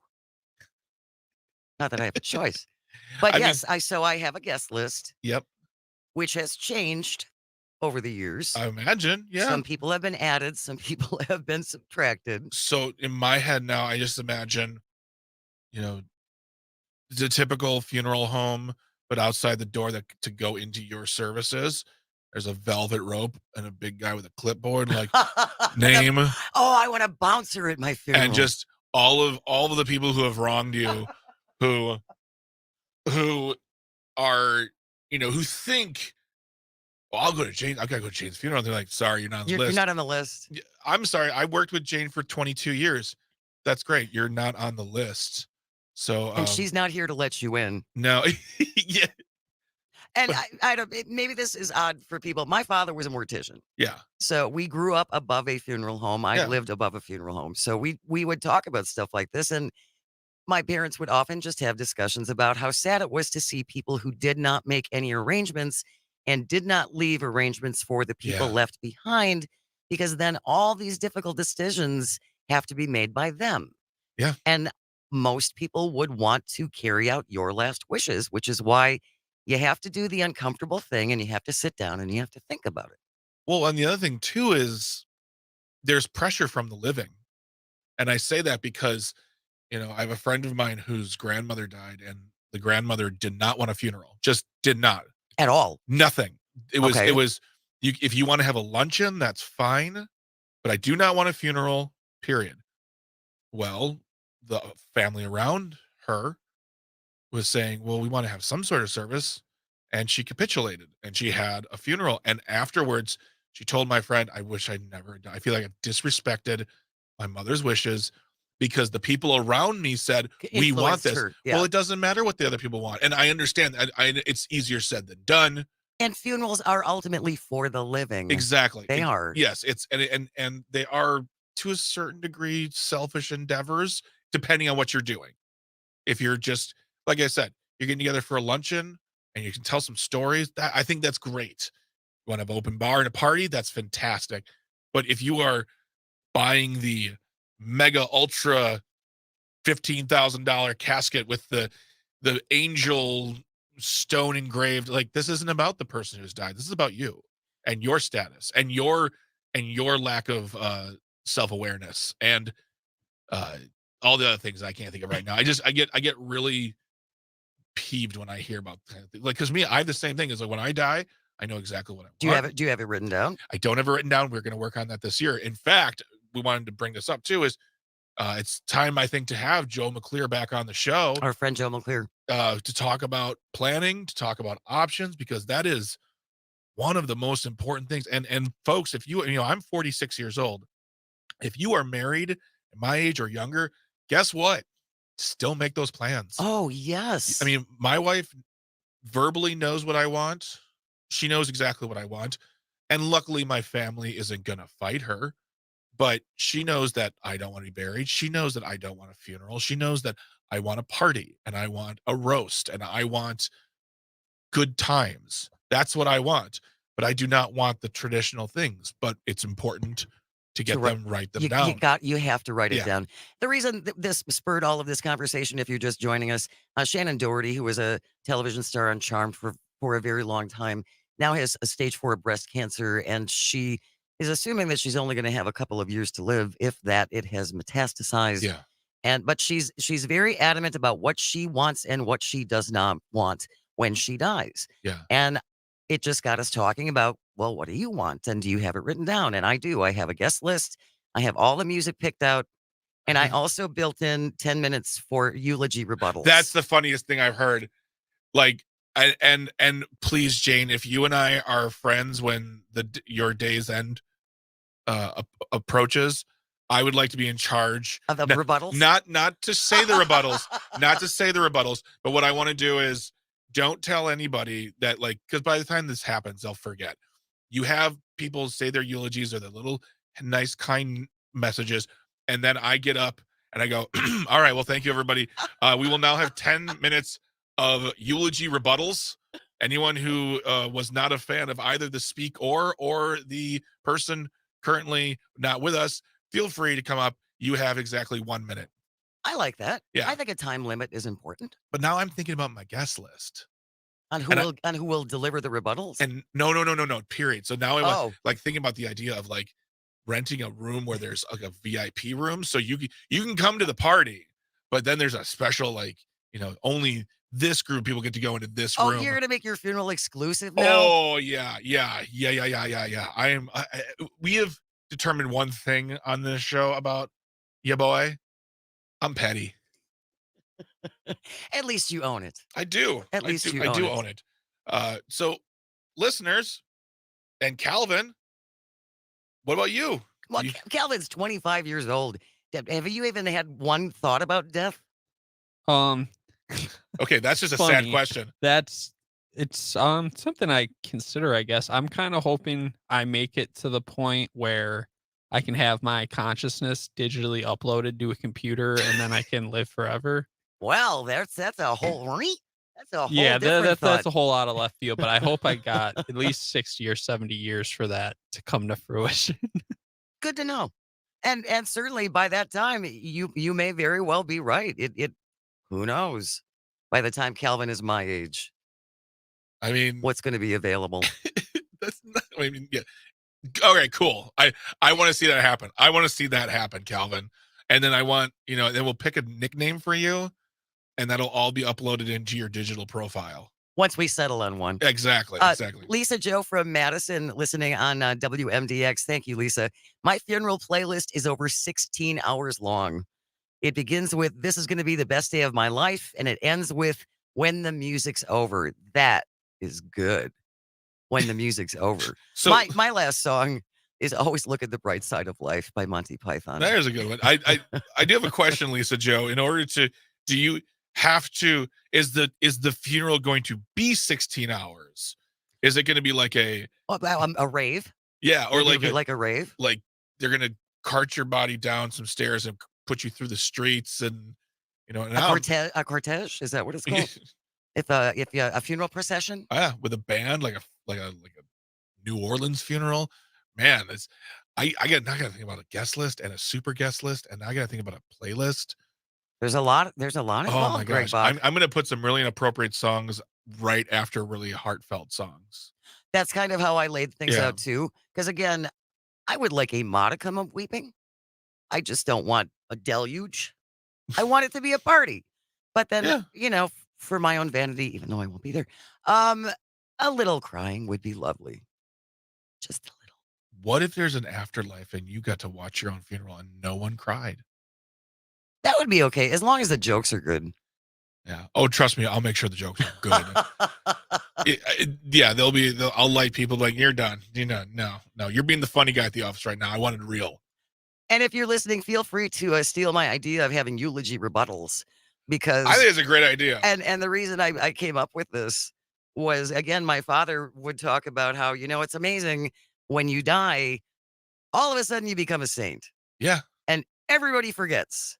And so I think I look at this as my effort to help people speed up the grieving process by admitting that there were flaws. Yeah. I mean, that's the thing, is like, we've all been there too. When somebody dies, there's the initial shock. And like sometimes, like for me, there's so many people I can think of who within an hour, we're already telling stories, ripping on the person in a loving way. Exactly. But we're laughing within an hour of them being gone, because one, that's a natural defense mechanism. And two, it's probably what they would have wanted as well. What better way to celebrate someone that you loved? Yeah. By sharing some laughs and sharing some stories. And I just think I see that as a positive. I'm certainly not trying to be disrespectful for anyone who is dealing with loss right now. That's not my intention. But if you would like to join this conversation, we're getting a couple other texts coming in. 844-967-2789, 844-967-2789, or leave a comment on the live stream on Facebook, YouTube, and or Twitter. Stay close. This is Matenaer On Air, coming to you across the vast Civic Media Radio Network.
The Shaw, WAUK. Robert Hack Diamonds pays cash for your unwanted gold, silver, and even diamonds. That's right. Robert Hack Diamonds wants to make you an offer on your gold, silver, and diamonds. The process is very simple. No appointment needed. Just come on in, sit down in a nice, relaxed atmosphere, and the staff of Robert Hack Diamonds will evaluate your unwanted gold, silver, and diamonds and make you an offer on the spot. Then you can decide if you want a deal or no deal. Robert Hack Hack Diamonds can also convert your old jewelry into something new or trade in your outdated pieces for something new and exciting. Many people inherit jewelry that might not be your taste, but you are sentimental. Why not have Robert Hack Diamonds take the golden gems and create something for you? So many options at Robert Hack Diamonds. Again, Robert Hack Diamonds pays cash for your unwanted gold, silver, and diamonds. See them in Brookfield, just east of Moreland on Greenland Avenue, or 76 in Layton, right on the corner in Greenfield.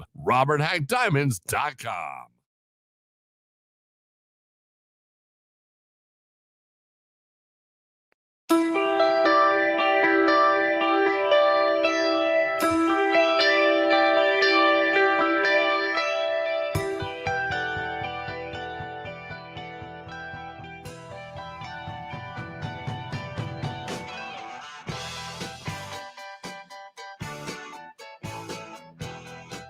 Good morning. Welcome to Matenaer On Air. Thank you so very much for joining us across the Civic Media Radio Network. Jane Matenaer, Greg Bach, and Sweet Baby C on the board.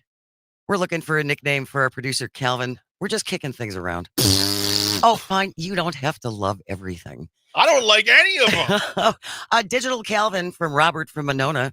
Digital Cal. Oh, It could be DJ. did you see? Did you see? That Did you see him coming down the road? there might be potential Did you there. see? If you want to call or text, you can always do so. 844-967-2789, 844-96. Party. Or leave a message on the live stream on Facebook, YouTube, and or Twitter. We were talking about Shannon Doherty, actress, television actress for a long time on Charmed, among many other things. And Yeah. she is dealing with, tragically, stage 4 breast cancer and is looking, I think, for, hopefully to have another 4 or 5 years. Yeah. But she's being very open and honest about what she wants and what she does not want. And there are certain people in this article I found this morning about people she definitely does not want at her funeral. And it just got us talking about our own plans. And it also, like going back to the original article too, it sounds very much she's just saying, look, I don't need you Hollywood types at my funeral. She said she doesn't like phonies. Yeah, you weren't friends with me then. You're not friends with me now. And at the end of the day, remember something.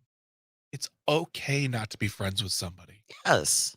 If you are friends with someone in high school and you lost touch and that was it, they're not your friend anymore.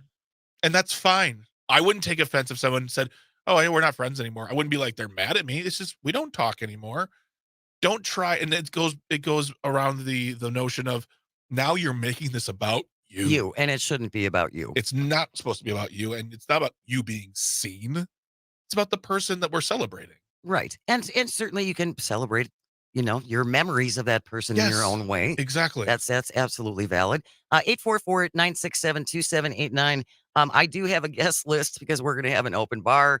So there will be restricted access to my funeral. I have the music all picked out, including Monty Python's Always Look at the Bright Side of Life for the big finish. And I'm going to build in time to have eulogy rebuttals in order to help people speed along the grieving process. Yes. Just some reminders that I could be a real pain in the neck. Catherine from Madison listening on WMDX. Jane, I love the eulogy rebuttal idea. I am stealing that for my memorial. Lisa Joe, also from Madison, who had checked in with her 16 hours of funeral music. Yeah. She said, I'm going to have a big 3-day party if necessary. Lots of stories, laughter, and tears. Oh, and everybody has to shout F Bonnie Raitt every time one of her songs comes on.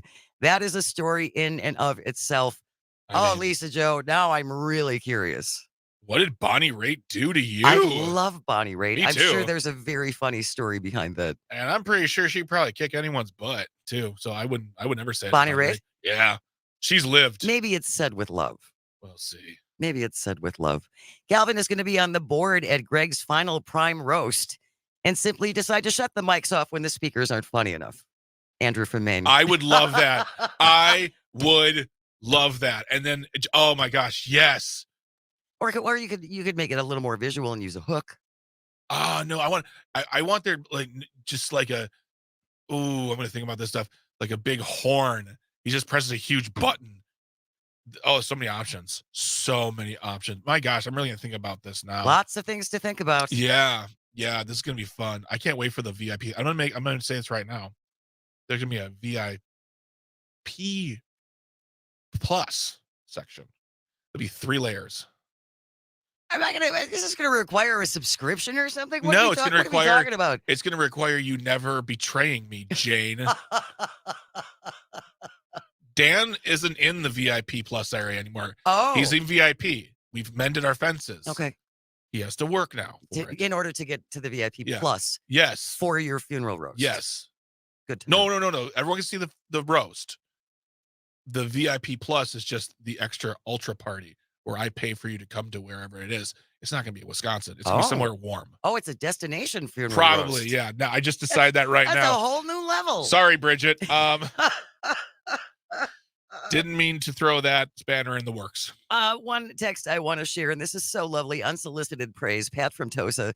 I love the new show, Matenaer On Air. Jane and Greg, keep up the great coverage of issues in the news. Thank you so very much, Pat. Genuinely, that means everything. We love hearing from you. Yeah.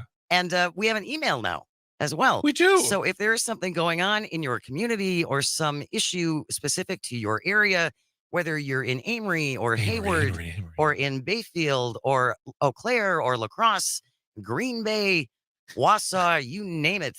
All you have to do is shoot us a text. It's Matenaer On Air, all one word, Matenaer, Matenaer On Air at civicmedia.us. So there's something you want us to talk about, some nonprofit in your area you would like us to highlight, just send us a text and we'll see what we can do. And don't forget, folks, you can also find us on social media now, facebook.com/Matenaer On Air. You'll be able to like the page. You'll see pictures. You'll see updates, maybe some polls we'll throw out in the field for y'all to vote on. And in the coming days, you'll be able to watch the live stream, the StreamYard show on that as well. And then we'll let you know about things like the Twitter account and the Instagram account. If we can, we could get a LinkedIn account. Ooh. Boy, you're aiming high now. So yeah, find us on social media and also do this. Tell one friend. That'd be great. Just that's our ask for today. Tell one friend about our show, and we would love that because you know what? Just ask them to check it out. They don't have to stay. Yeah, they don't have to stay. They can listen to our shenanigans, our tomfoolery, and we'll have a good time. But yeah, just tell a friend. That's my ask. And stay warm today too. Thank you, Greg. Thank you, Caliente C. Thank you, everyone, for calling and texting. Keep the suggestions in for Calvin's nickname. We're going to keep this going for a while. We'd love to hear what you have to say. Thank you to Dan Schaefer for recombobulating and Nick Ramos. It was a wonderful discussion about ranked choice voting. And most of all, thank you to you for calling and listening and texting. Without you, we are nothing. I hope you find some joy today and you have the chance to share it. Stay here. This is the Civic Media Radio Network.